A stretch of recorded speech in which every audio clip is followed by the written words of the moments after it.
नमस्कार, स्वागत है आपका इन लाइव 24 न्यूज़ चैनल के सुबह के समाचार में। तो चलिए शुरुआत करते हैं देश और विदेश से जुड़ी खबरों से। जम्मू कश्मीर में अमरनाथ यात्रा के लिए उपराज्यपाल ने की सुरक्षा समेत अन्य इंतजामों की समीक्षा। इस साल कोरोना वायरस महामारी के कारण बने हालात के चलते अमरनाथ यात्रा की तारीख का ऐलान नहीं हो सका है, लेकिन इस महीने के अंत में इसके शुरू होने की संभावना है। जम्मू कश्मीर के उपराज्यपाल जीसी मुर्मू ने गुरुवार को वार्षिक अमरनाथ यात्रा का सुचारू संचालन सुनिश्चित करने के लिए सभी एजेंसियों के बीच बेहतर और करीबी समन्वय की आवश्यकता पर जोर दिया। इस साल कोरोना वायरस महामारी के कारण बने हालात के चलते अमरनाथ यात्रा की तारीख का ऐलान नहीं हो सका है, लेकिन इस महीने के अंत में इसके शुरू होने की संभावनाएं हैं। पुलिस के एक प्रवक्ता ने कहा कि उपराज्यपाल ने दक्षिण कश्मीर में कुलगाम जिले में एक संयुक्त सुरक्षा समीक्षा बैठक की अध्यक्षता की, जिसमें उन्होंने आगामी अमरनाथ यात्रा से संबंधित मौजूदा सुरक्षा व्यवस्था की विस्तृत समीक्षा की है। असम से बेहाल दिल्ली, बारिश को तरसी हिमाचल, यूपी, राजस्थान में लगातार बरस रहे हैं बादल। उत्तर भारत में अनेक स्थानों पर गुरुवार को हल्की से मध्यम बारिश हुई। वहीं हिमाचल प्रदेश में आंधी तूफान आने की चेतावनी जारी की गई है। इस बीच अरुणाचल प्रदेश के कुछ हिस्सों में मूसलाधार बारिश की वजह से भूस्खलन और बाढ़ जैसी स्थिति पैदा हो गई। उधर असम में बाढ़ की स्थिति और बिगड़ गई, जहां 11,600 से अधिक लोग बाढ़ से प्रभावित हुए हैं, जबकि प्रभावित जिलों की संख्या 12 है। राष्ट्रीय राजधानी में दिन में उमस भरा मौसम रहने और बारिश न होने से दिल्ली वासी बेहाल रहे। हालांकि आसमान में आंशिक रूप से बादल छाए रहे, जबकि ह्यूमिडिटी का स्तर 92% तक पहुंच गया। सफदरजंग मौसम केंद्र में अधिकतम तापमान सामान्य से 2 डिग्री अधिक 37.8 डिग्री सेल्सियस दर्ज किया गया। मौसम विभाग ने शुक्रवार को भी आंशिक रूप से बादल छाए रहने और शुष्क मौसम होने की भविष्यवाणी की है। जुलाई में अब तक सफदरजंग में 35.4 मिलीमीटर बारिश दर्ज की गई है, जो सामान्य से 22% कम है। दिल्ली सरकार ने प्लाज्मा आवेदन के लिए अस्पतालों को नोडल अधिकारी नियुक्त करने के दिए निर्देश। दिल्ली के अस्पतालों को निर्देश दिया गया है कि वे प्लाज्मा बैंक से प्लाज्मा जारी करने के संबंध में आवेदन और समन्वय के लिए नोडल अधिकारी नियुक्त करें। एक अधिकारी ने जानकारी दी। कोविड-19 मरीजों के इलाज में सहायता के मद्देनजर दिल्ली के मुख्यमंत्री अरविंद केजरीवाल ने 2 जुलाई को अपनी तरह के पहले प्लाज्मा बैंक का उद्घाटन किया था। साथ ही इस घातक वायरस से मुक्त हो चुके लोगों से कोविड-19 के मरीजों के लिए अपना रक्त प्लाज्मा दान देने की अपील की थी। प्रधान सचिव विक्रम देवदत्त ने बुधवार को जारी एक आदेश में दिल्ली के सभी अस्पतालों को निर्देश दिया कि वे ILBS में स्थापित प्लाज्मा बैंक से समन्वय बनाने के लिए नोडल अधिकारी की नियुक्ति करें। उत्तर प्रदेश समेत बिहार में एक बार फिर लॉकडाउन। संक्रमण के मामले में 5वां राज्य है उत्तर प्रदेश। देश में कोरोना की दस्तक के बाद से लगातार संक्रमण के मामले तेजी से सामने आ रहे हैं। कोरोना संक्रमण को काबू में करने के लिए देश में लॉकडाउन लगाया गया था। 50 से भी ज्यादा दिनों तक चले लॉकडाउन के बाद देश में अनलॉक के तहत कुछ छूट दी गई थी। वहीं अनलॉक के दौरान कोरोना के मामले और भी तेजी से सामने आ रहे हैं। ऐसे में उत्तर प्रदेश और बिहार में एक बार फिर से कुछ समय के लिए लॉकडाउन लगाया जा रहा है। उत्तर प्रदेश में कोरोना संक्रमण के बढ़ते मामलों को देखते हुए योगी सरकार ने राज्य में फिर से लॉकडाउन लगाने का फैसला किया है। इस दौरान जरूरी सेवा में किसी तरह की कोई बाधा नहीं आएगी। कोरोना वायरस के बढ़ते मामलों को देखते हुए लॉकडाउन का फैसला लिया गया है। वहीं बिहार में कोरोना वायरस संक्रमण को रोकने के लिए प्रशासन ने कमर कस ली है। यहाँ पर 10 जुलाई से 16 जुलाई के दौरान संपूर्ण लॉकडाउन किया जा रहा है। बिहार की राजधानी पटना में जिलाधिकारी कुमार रवि ने जिले में 10 जुलाई से 16 जुलाई तक लॉकडाउन लागू किया गया है। विदेश मंत्रालय ने कहा, कुलभूषण जाधव मामले में भारत कानूनी विकल्पों पर विचार कर रहा है। पाकिस्तानी कैद में मौजूद भारतीय नौसेना के पूर्व अधिकारी कुलभूषण जाधव को लेकर एक बार फिर से भारत और पाकिस्तान आमने सामने है। भारत ने बृहस्पतिवार को कहा कि वो मौत की सजा पाए भारतीय कुलभूषण जाधव के मामले में कानूनी विकल्पों को टटोल रहा है। इससे एक दिन पहले पाकिस्तान ने दावा किया था कि जासूसी के आरोप में सैन्य अदालत से मौत की सजा पाए जाधव ने पुनः पुनर्विचार याचिका दायर करने से इनकार कर दिया है। विदेश मंत्रालय के प्रवक्ता अनुराग श्रीवास्तव ने कहा, इस चरण में हम अपने कानूनी विकल्पों पर विचार कर रहे हैं। हम भारतीय नागरिक की जिंदगी बचाने के लिए पूरी कोशिश करेंगे। सेवानिवृत्त जाधव को जासूसी और आतंकवाद के आरोप में मौत की सजा सुनाई थी। इसके कुछ हफ्तों बाद भारत ने जाधव को दूतावास नहीं पहुंचने और उसे सुनाई गई मौत की सजा को लेकर पाकिस्तान के खिलाफ अंतर्राष्ट्रीय न्यायालय में अपील की थी। आईसीजे ने तब पाकिस्तान को सजा पर अमल करने से रोक दिया था। हेग स्थित अदालत ने पिछले साल जुलाई में कहा था कि पाकिस्तान को जाधव को दोषी ठहराए जाने और सजा पर प्रभावी समीक्षा और पुनर्विचार करना चाहिए और बिना किसी देरी के उसे भारतीय दूतावास की पहुंच उपलब्ध करानी चाहिए। असम में बाढ़ की स्थिति बिगड़ी। 12 जिलों में अब तक 1.82 लाख लोग हुए प्रभावित। 64 लोगों की हो चुकी है अब तक मौत।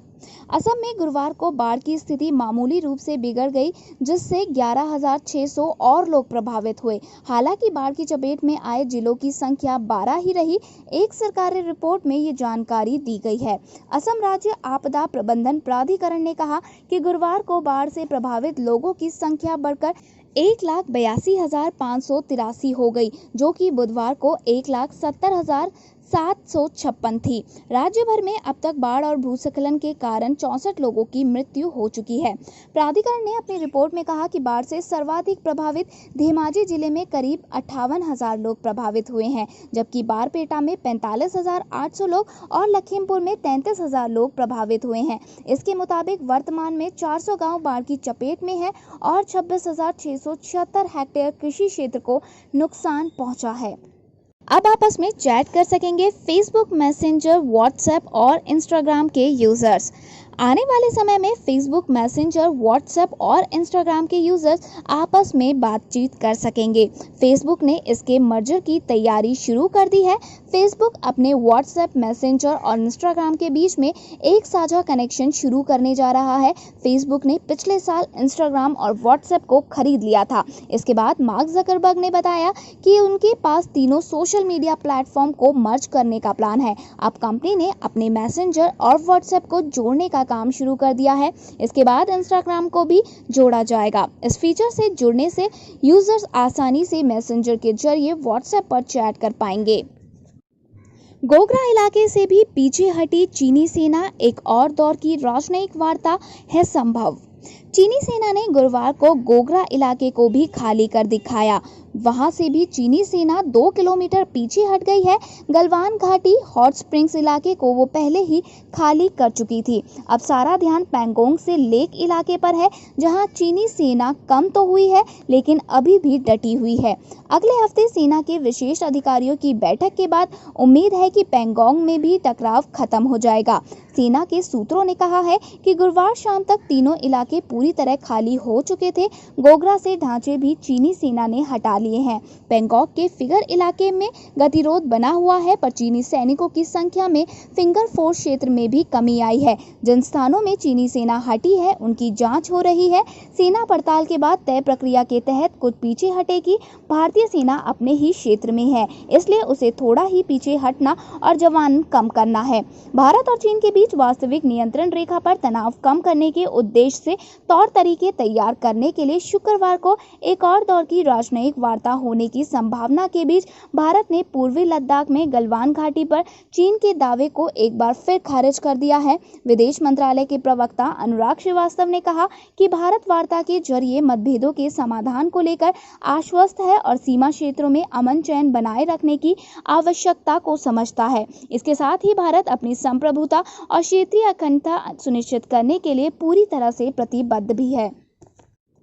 ग्रीन पीस रिपोर्ट का दावा, दिल्ली में वायु प्रदूषण से इस साल 24,000 मौतें, 26,230 करोड़ रुपए का हुआ नुकसान।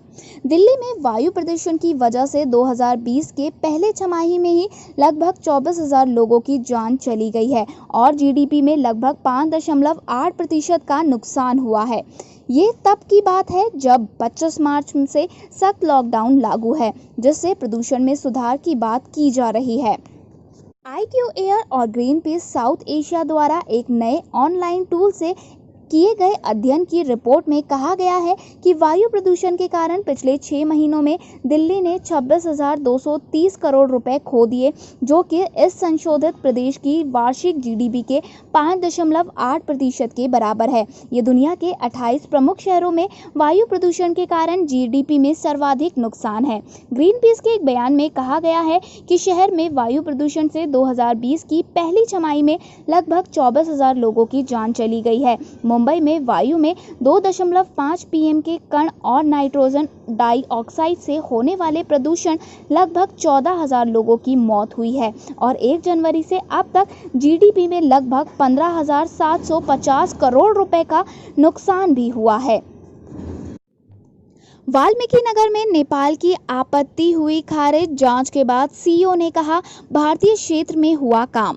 वाल्मीकि नगर जंगल से होकर बहने वाली सोनहा नदी के किनारे पर हुए निर्माण कार्य पर नेपाल की लिखित आपत्ति के बाद गुरुवार को हुई जांच में नेपाल की आपत्ति को खारिज कर दिया गया है। बगहा 2 के आंचलाधिकारी राकेश कुमार ने बताया कि निर्माण कार्य भारतीय क्षेत्र में हुआ है, सीमा पर किसी प्रकार की समस्या अब नहीं है।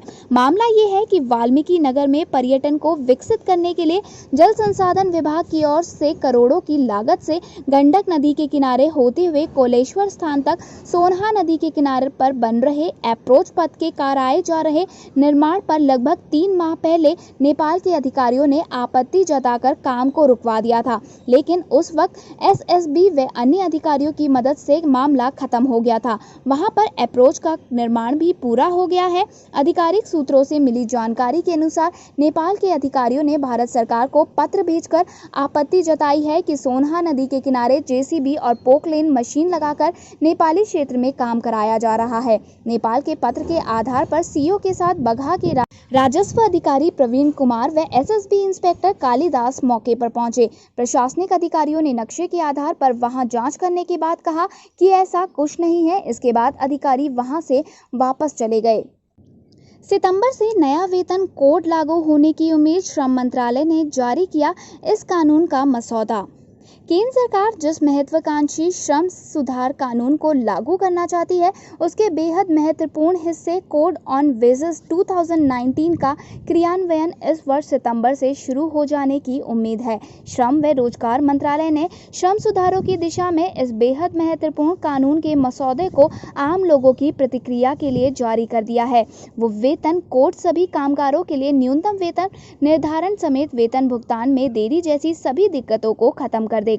कोड ऑन वेजेस यानी वेतन कोड का मसौदा 7 जुलाई को केंद्र सरकार के गजट में प्रकाशित किया गया है, जिस पर आम लोगों से 45 दिनों के भीतर राय मांगी गई है। श्रम मंत्रालय के एक वरिष्ठ अधिकारी ने कहा कि अगर सारी चीजें उम्मीद के मुताबिक होती है तो आम लोगों से राय मिलने के बाद ये कानून इस वर्ष सितंबर से लागू कर दिया जाएगा। कोड ऑन वेजेस बिल 2019 को संसद में पेश करते वक्त श्रम संतोष गंगवार का कहना था कि इस बिल के पारित होने से देश में 50 करोड़ से अधिक कामगारों को सीधा फायदा मिलेगा। इस बिल को लोकसभा पिछले वर्ष 30 जुलाई और राज्यसभा 2 अगस्त को पारित कर चुकी है। इस कोड में वेतन, बोनस और उससे जुड़े सभी मुद्दों को व्यापक रूप दिया गया है। दिवंगत अभिनेता सुशांत सिंह राजपूत के नाम पर गृह जिले में सड़क और चौक का किया गया नामकरण।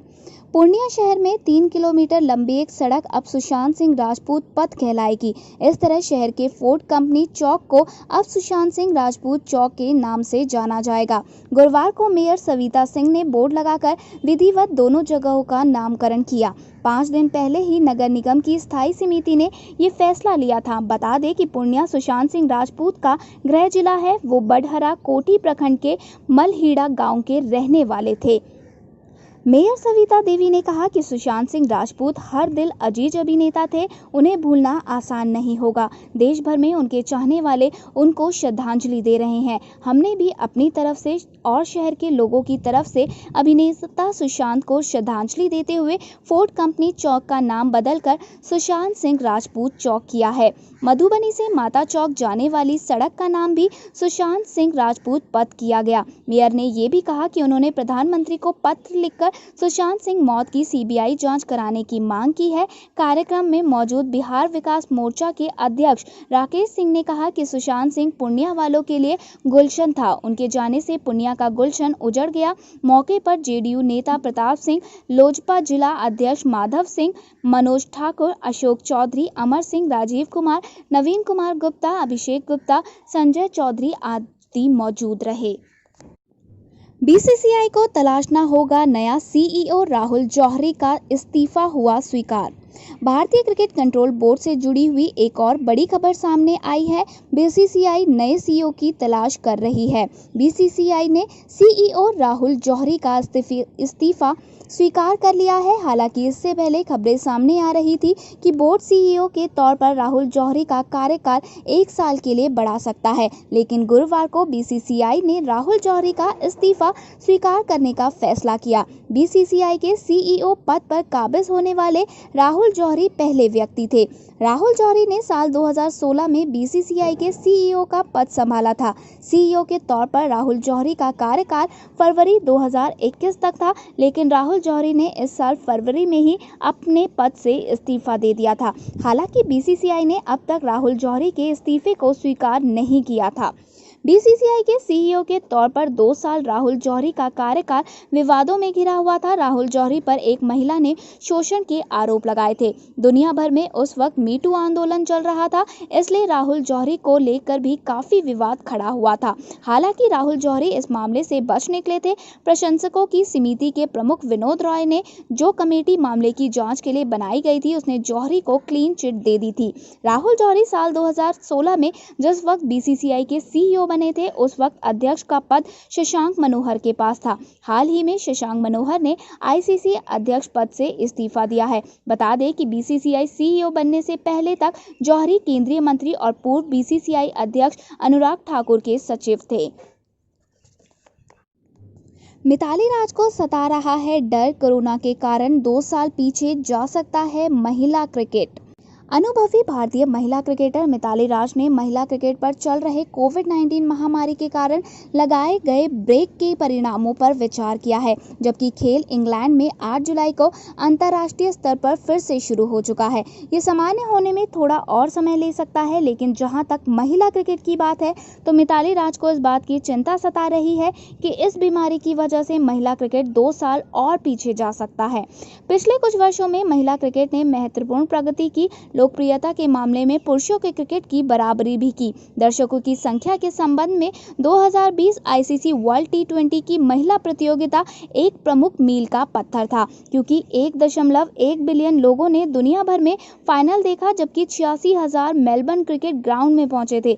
फाइनल में भारत को बड़े पैमाने पर हराकर ऑस्ट्रेलिया ने वर्ल्ड कप पर कब्जा जमाया था। मिताली राज, जो महिलाओं के 50 ओवर के क्रिकेट में सबसे अधिक रन बनाने वाली खिलाड़ी है, उन्हें लगता है कि कोरोना वायरस के प्रकोप ने गति पकड़ ली है। मिताली राज के अनुसार जबरन अंतराल ने 2017 के 50 ओवर के विश्व कप और 2020 के टी20 विश्व कप में भारत की सफलता के बीच निर्मित प्रगति में बाधा उत्पन्न की है। बल्लेबाज ने कहा है कि उन्होंने बीसीसीआई के साथ प्रशंसकों की सुविधा के लिए एक दृढ़ कैलेंडर तैयार करने के लिए बातचीत की है। 37 साल की ये खिलाड़ी आशावादी महसूस करती है कि हम इसे जल्द वापस पा सकते हैं और अगले 2-3 वर्षों में महिलाओं का आईपीएल टूर्नामेंट भी हो सकता है। अमेरिका ने लगाया पाकिस्तान एयरलाइंस की फ्लाइट्स पर प्रतिबंध। अमेरिका के डिपार्टमेंट ऑफ ट्रांसपोर्टेशन ने कहा कि उसने पाकिस्तान इंटरनेशनल एयरलाइंस की अमेरिका के लिए चार्टर फ्लाइट्स के संचालन की अनुमति रद्द कर दी है। ये फैसला पाकिस्तानी पायलटों के सर्टिफिकेट को लेकर फेडरल एविएशन एडमिनिस्ट्रेशन की चिंता को देखते हुए लिया गया है। समाचार एजेंसी के अनुसार ये जानकारी शुक्रवार को विभाग के स्पेशल अथॉरिटी ने उसे दी है। पाकिस्तान ने पिछले महीने में जांच में पाया गया था कि उसके करीब 1/3 पायलटों ने अपनी क्वालिफिकेशन के मामलों में हेरफेर की है। European union aviation safety agency Pakistan international airlines के कैरियर ऑप्शंस को 6 महीने के लिए इससे पहले ही रोक चुकी है। पाकिस्तान इंटरनेशनल एयरलाइंस ने अमेरिका के लिए उड़ानों की रोक लगने पर फिलहाल कोई टिप्पणी नहीं की है। पाकिस्तान के जियो न्यूज़ ने बताया कि पाकिस्तान इंटरनेशनल एयरलाइंस ने अमेरिका द्वारा लगाए गए प्रतिबंधों की पुष्टि की है। पीआई ने कहा कि वो एयरलाइन के भीतर चल रहे सुधारात्मक उपायों के माध्यम से इन चिंताओं को दूर करने का प्रयास कर रही है। नेपाली कम्युनिस्ट पार्टी फूट की और ओली की कुर्सी बचाने के लिए चीनी राजदूत की बड़ी सक्रियता। नेपाल की सत्तारूढ़ कम्युनिस्ट पार्टी विभाजन की ओर बढ़ती प्रतीत हो रही है। मीडिया रिपोर्ट के अनुसार प्रधानमंत्री केपी शर्मा ओली और पार्टी के कार्यकारी अध्यक्ष पुष्पकमल दहल प्रचंड के बीच आधा दर्जन से अधिक बैठकें होने के बाद भी उनके मतभेद नहीं दूर हो रहे। उम्मीद की जा रही है कि 68 साल के ओली के राजनीतिक भविष्य के बारे में शुक्रवार को पार्टी की स्थायी समिति की बैठक के दौरान फैसला किया जा सकता है। इस बीच नेपाल में चीनी राजदूत हो यानकी की सक्रियता बढ़ गई है ताकि ओली की कुर्सी को बचाया जा सके। माना जाता है कि ओली का झुकाव चीन की ओर है। धन्यवाद। आगे की और बड़ी खबरों के लिए बने रहिए हमारे साथ इन लाइव 24 न्यूज़ चैनल में। और अगर आपको हमारी ये वीडियो पसंद आई हो तो प्लीज़ लाइक और दोस्तों के साथ इसे ज़रूर शेयर करें और जाने से पहले हमारे चैनल को सब्सक्राइब ज़रूर करते जाएं।